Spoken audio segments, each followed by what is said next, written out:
우리 군과 경찰로 구성된 민정경찰까지 투입돼도 계속 서해 한강 하구에서 불법 조업하고 있는 중국 어선들 단속하기 위해서 이번에는 대형 함정까지 포함된 기동전단이 서해에 투입됩니다. 김승환 기자에게 자세하게 듣겠습니다. 김 기자 나오십시오. 네, 사회부입니다. 네, 기동전단이 투입된다고 하는데 자세히 좀 설명을 해주시죠. 네, 해경은 오늘부터 서해 해상에 대형 함정 4척, 고속단정 8척, 헬기 1대를 투입하는 등 기동 전단을 운영합니다. 연평도 해역과 한강 하구에서 불법 조업을 벌이고 있는 중국 어선에 대한 강력한 단속을 이어가겠다는 겁니다. 앞서 지난해 2차례와 올 상반기 이 같은 기동 전단이 이미 운영이 됐습니다. 해경은 이때 중국 어선 172척을 납포하고 우리 수역을 침범한 중국 어선 10여 척을 퇴거하는 등 효과가 있었다고 밝혔습니다. 네, 어제 처음으로 우리 군경에 붙잡힌 중국 어선 선원들은 지금 조사받고 있습니까? 네, 현재 해경은 선원들에 대한 조사를 이어가고 있는데요. 앞서 오늘 아침 8시쯤 인천 해양경비안전서 전용부두로 불법 조업 중국 어선 선원들 14명이 압송됐습니다. 어제 저녁 7시 10분쯤 해군과 해병, 해경으로 구성된 민정경찰이 한강 중립수역에서 중국 어선 2척을 붙잡은 지 약 13시간 만입니다.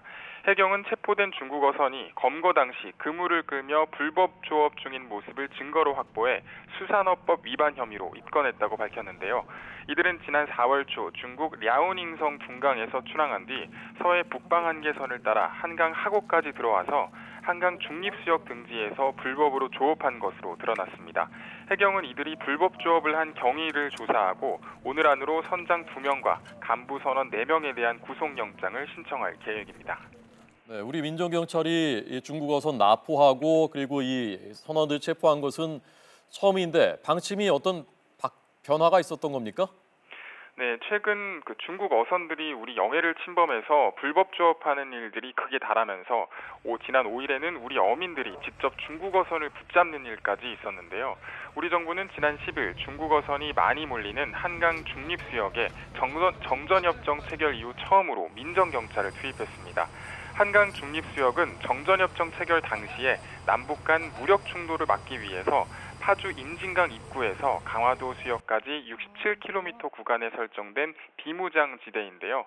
중국 어선이 최근 꽃게철을 맞아서 황금어장으로 통하는 이 한강 하구에서 수십 척씩 몰려다니며 어민들에게 큰 피해를 줬습니다. 이에 따라 우리 정부는 중국 정부에 중국 어선의 불법 침입을 막아달라고 여러 차례 통보했지만 효과가 없었고 결국 납포하기로 결정을 한 겁니다. 군은 한강 하구 중립수역 안에서 중국 어선이 모두 나갈 때까지 단속 작전을 계속하기로 했습니다. 지금까지 사회부에서 YTN 김승환입니다.